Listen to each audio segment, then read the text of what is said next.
Hi, and welcome to the Items podcast. I am Santiago Borio, an Impact Activation Fellow, and I'm here with David Stern, one of the founding directors of Items. Hi, David. Hi, Santiago. What are we discussing today? Well, a recent episode we published, the two of us, mentioned towards the end the idea of personalized education. And this came from the fantastic algorithms that were implemented into Tutor Web, now Smiley Tutor, but it's something that we strongly believe in quite widely. And we are, in some ways, hoping to work towards in our education work.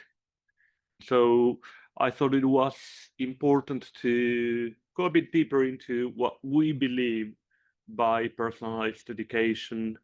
It's not just personalized, it's also the idea of adaptable education, which you touched on with Michele in the AI generated education resources, AI adapted education resources.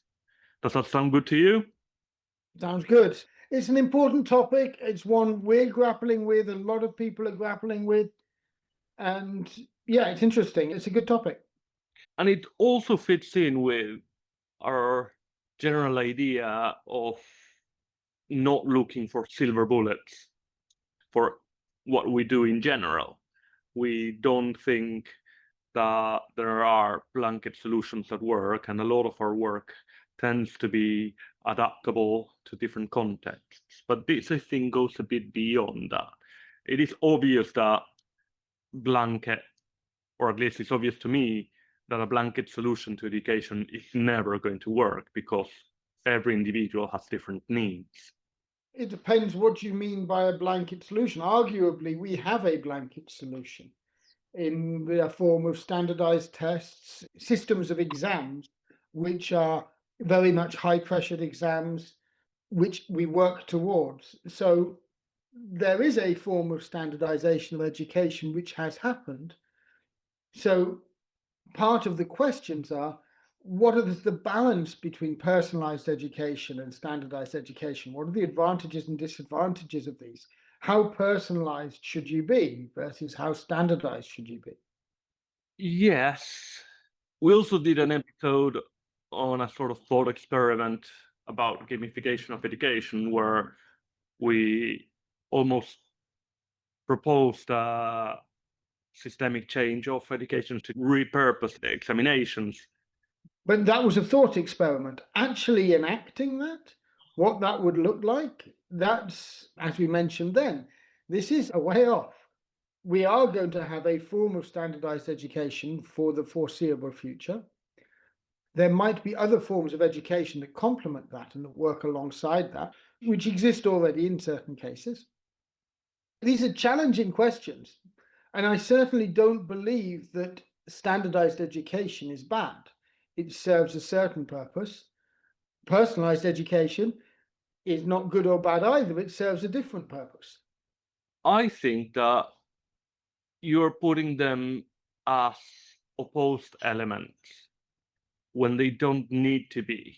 I think that within standardized systems, which we have and will continue to have for the foreseeable future at least, as I said earlier, individuals have different needs and different ways in order to get to success within the standardized systems. So I think that my views, at least, of personalized education are more around what does the individual need to thrive in the standardized contexts that we have in place. And I think that's a really good perspective to have. But I do want to put out to you that if we had a totally personalized system, then I think we could be having a fascinating discussion on what form of standardization would add value to a very personalized education system. I would love to do that thought experiment as well. But I guess what I want to come to right now is the fact that within the standardized system that we have that exists, it exists fundamentally as a form of competition because the results that you get do relate to your opportunities afterwards. Yeah, you called it a differentiator in the past. Exactly. These standardized exams serve as a differentiator. That is part of our society, how it's set up around these systems. And for better or for worse, that's what we've built our education systems around. And I really like the idea that apprenticeships are gaining popularity because that is also a differentiator. People are sometimes more academic, people are more practical, people want to become skilled laborers, or they might want to become academics, or anything in between. And the fact that apprenticeships are becoming more formalized in some ways, I think that is one way of personalizing education within a standardized system that requires that differentiator. And it's interesting that you say they're becoming more formalized because it's, of course, a cycle. Apprenticeships were a huge form of education for many, many years. And they were kind of lost as we put out a standardized system, which then unbalanced things in the favor of academics. Everybody wanted a degree. And now there seems to be a swing backwards. And it'll be interesting to see how, in the long run, these different ebbs and flows go between different forms of education. So there you're talking very much about UK, aren't you? Well, no, not just in the UK. I mean, I'm just talking on longer timescales. Maybe you need to go back 100 years or more to be able to see some of these ebbs and flows. But there are these long-term ebbs and flows. I feel we're getting stuck into the details here. But one of the things which I think is important is that in terms of the systems of education, there is an element of supply and demand, where as the demand for certain forms of education suddenly outpace the supply, people push education in that direction. And then once the demand of those types of people outstrips the supply and there's a lacking demand elsewhere, things flow backwards in a different way. And so these ebbs and flows of educational systems are really interesting to see, and they happen at big scales over long periods of time, but they're very interesting. Indeed, they are, but as you said, we're caught up in the detail. Let's get back to the ideas of personalization, because I think the key point is, and one of the things which I think led to us getting caught up in those details, is the fact that are we looking at trying to just use personalization to enable individuals to succeed within a standardized system? Or is personalization beyond that? Is it a form of education which is beyond that, which would include the ideas of apprenticeship and enabling people to have these differentiators maybe right through their education system because the education is more personalized? And there's no easy answers to this. Well, I think that we are getting towards the point of whether we want to have a thought experiment or whether we want to present the ideas and work we're hoping to do to work towards a more personalized experience within the current systems. And I would do the latter in this episode and maybe reserve the thought experiment for the next one. Okay, sounds good. Let's get practical. So, these systems that exist all over, enabling people to engage with content which is predefined for a high stakes exam or some form of competitive examination system, preparing people well for that. As you know, good schools, such as some of the schools you've taught at, use good teachers very effectively to create environments for individuals to succeed in these contexts. But part of what we're interested in is saying, well, how can we go beyond just what you can do in a high resource school, in a high resource environment? That's really what we're interested in. Yeah, I just wanted to clarify it's not just good schools, very well resourced schools as well, where in some cases I had classes of 4 students because those were the students that needed more personalized attention and they needed to have 10, 15 minutes per lesson just one to one. can I check? This might have been because they were weak students and they needed extra support, or it might have been because they're strong students and they needed to be stimulated and challenged. Is that correct? Did you have both of those? Neither. Oh, So what I had was relatively weak students. We are talking about highly selective schools where not getting top grades is seen as failure. In any other school, well, not any other school, but in most other schools, this would have been very, very, very good students. I think that distinction is very important to make. yeah. That's what I mean by high resource schools.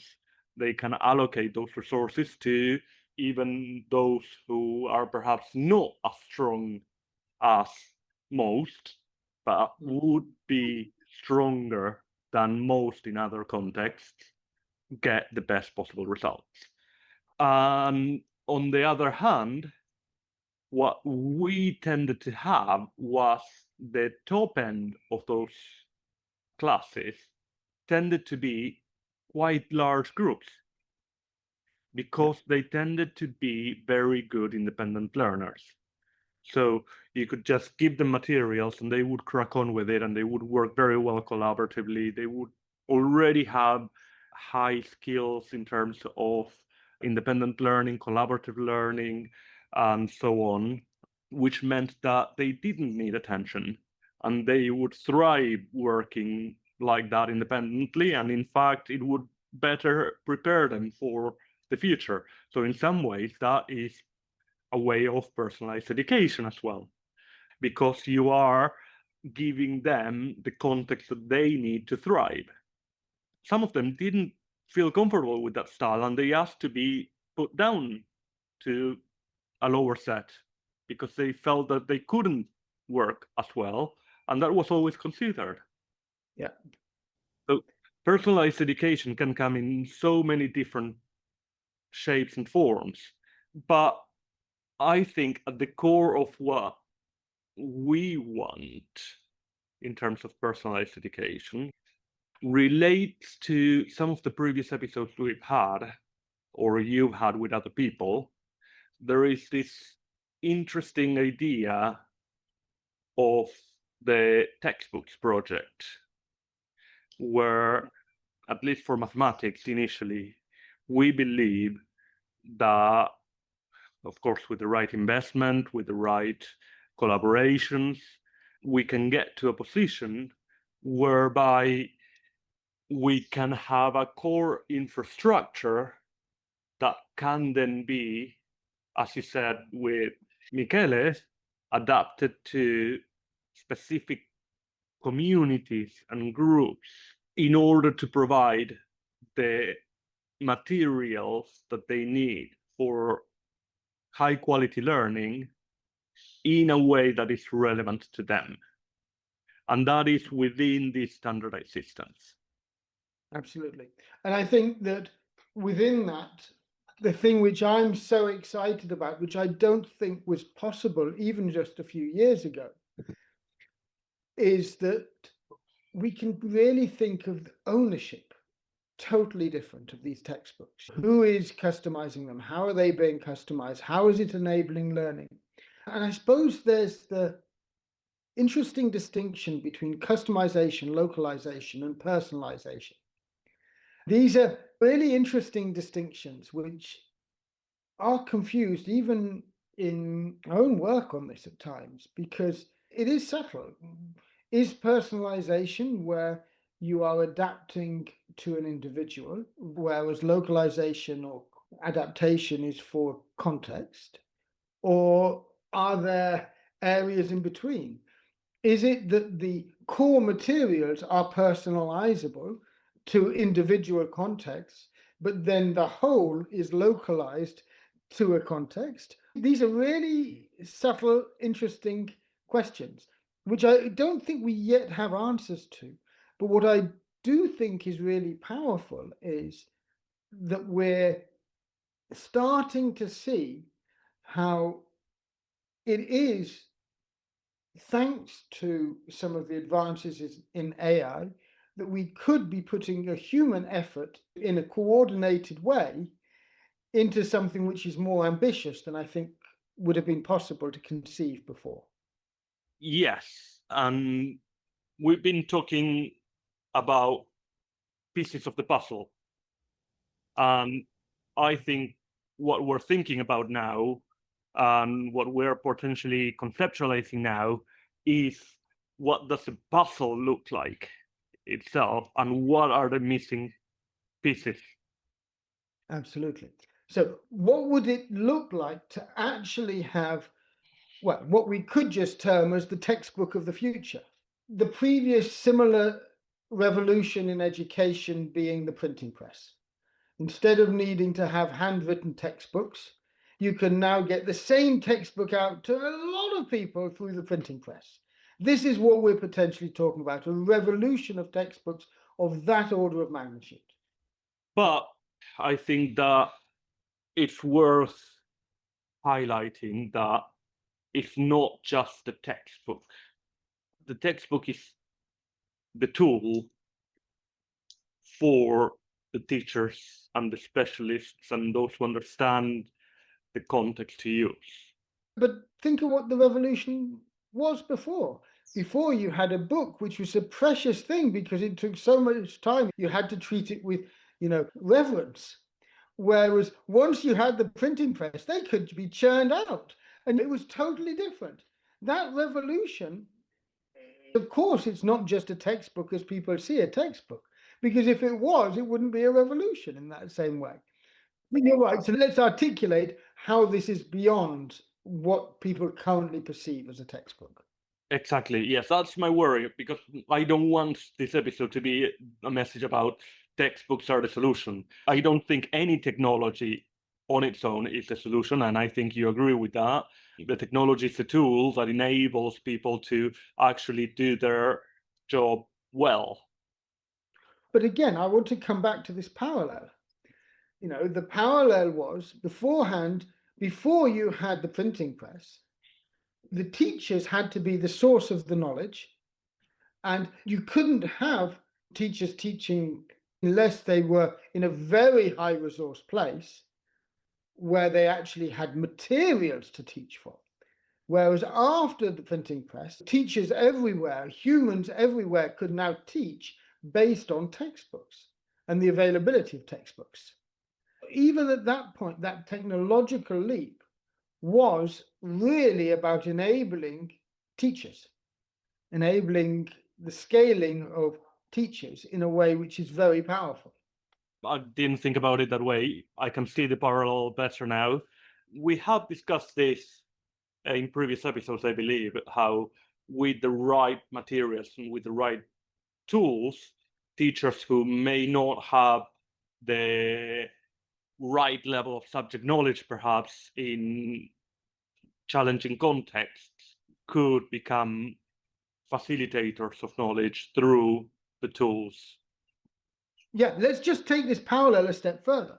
Broadly, before the printing press, as a very simple example that everyone can understand, once you have your printed textbook, your standardized content can now be presented to everyone in a similar way, and the teachers are enabling everyone to interact with the same content in a similar way. Now, not everybody can interact with the same content in the same way, which is what we know, which is where this is a differentiator.